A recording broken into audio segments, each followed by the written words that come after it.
What's up everybody, Shane Hansen back at it. I took a bit of a hiatus again. I don't really know why, because I've been in quarantine for like a year and I've had nothing better to do, but here we are again. I just started up this Clown College Network. You can check that out.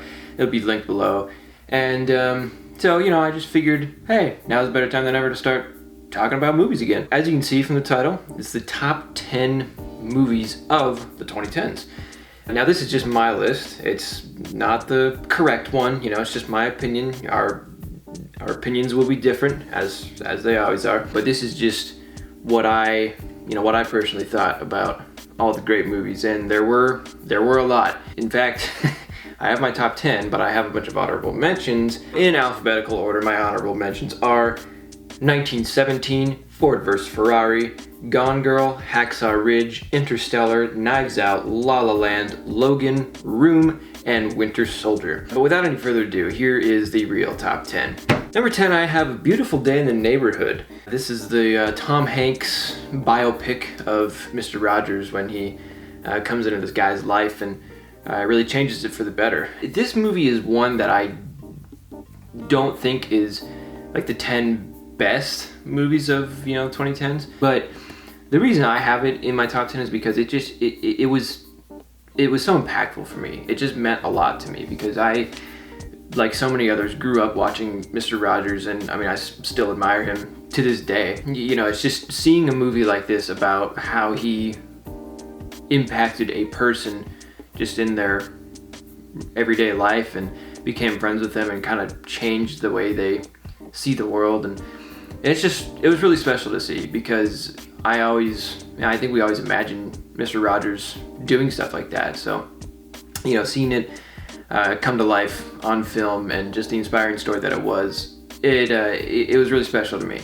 And I gotta be honest, I just loved it from start to finish because of that. Number 9, I have Her. Now, this is an interesting one because I'll be honest, when I saw this, trailers for this movie back when it came out, I thought it looked just really weird and kind of stupid, if I'm being honest. I was like, why is this guy falling in love with a computer? Like, that's creepy, right? But then I watched it and I gave it a chance, and this movie's actually pretty good. It's strangely funny in a lot of weird ways, and I don't know, there's just like a whole range of emotions, and the fact that somebody thought of making a story about a guy falling in love with his computer's voice is, who thinks of that to begin with? But the fact that they're able to make such a compelling story out of it is really bizarre. And Joaquin Phoenix is unbelievable. He's so good in this movie. He really sells just kind of that attitude, I guess, that you would need for this. Again, it's such a strange concept, but as the movie goes on, you kind of understand, but at the same time, it's really weird. It's Scarlett Johansson as your AI voice, so I can't blame the guy for falling in love with her. Okay, this is getting weird. Let's roll to the next clip, please.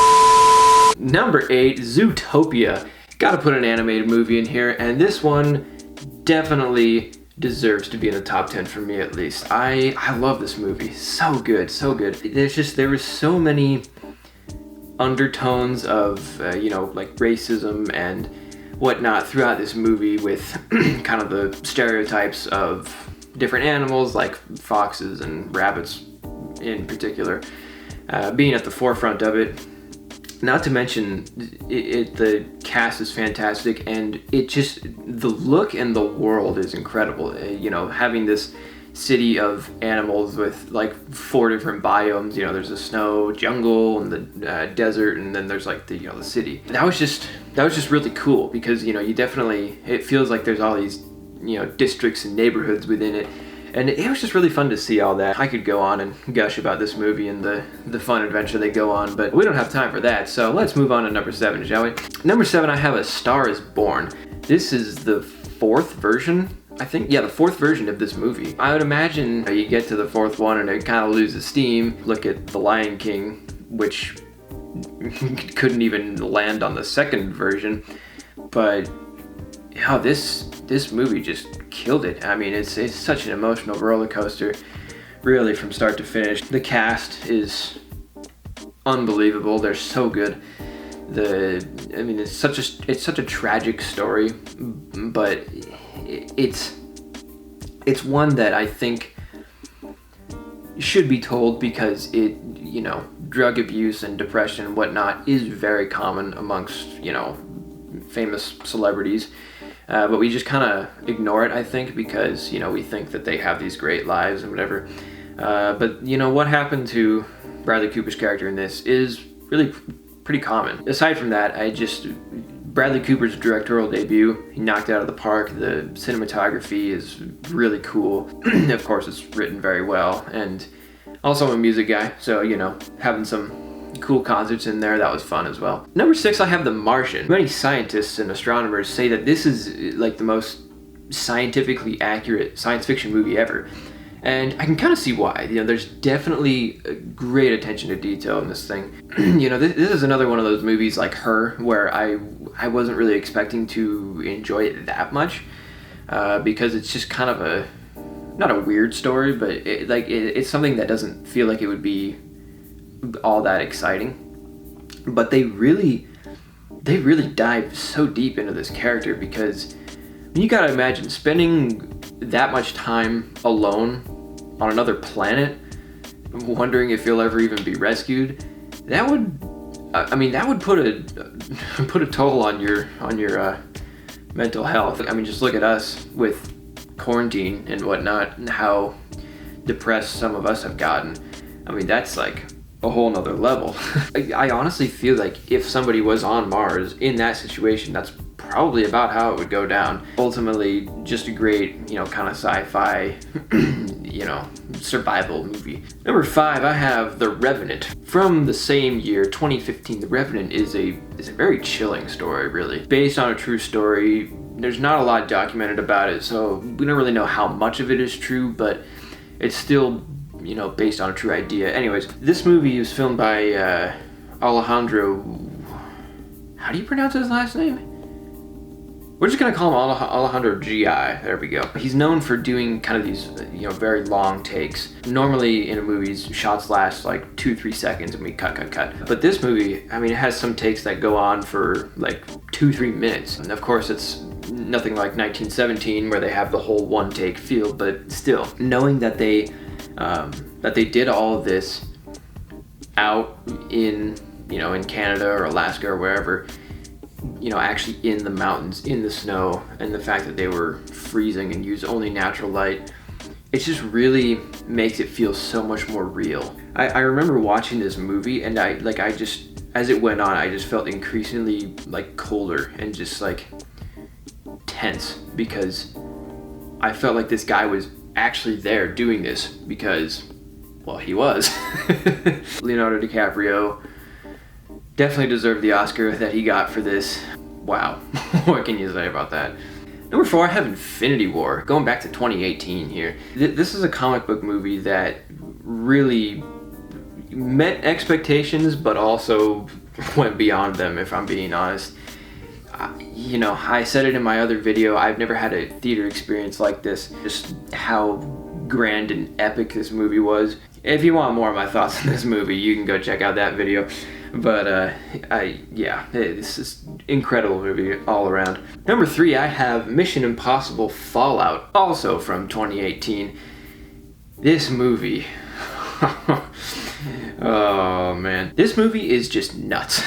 It really is. I mean, there's no other way to explain it. Normally when a franchise gets to its 6th movie like this, they kind of run out of steam, but they made their best one with this one.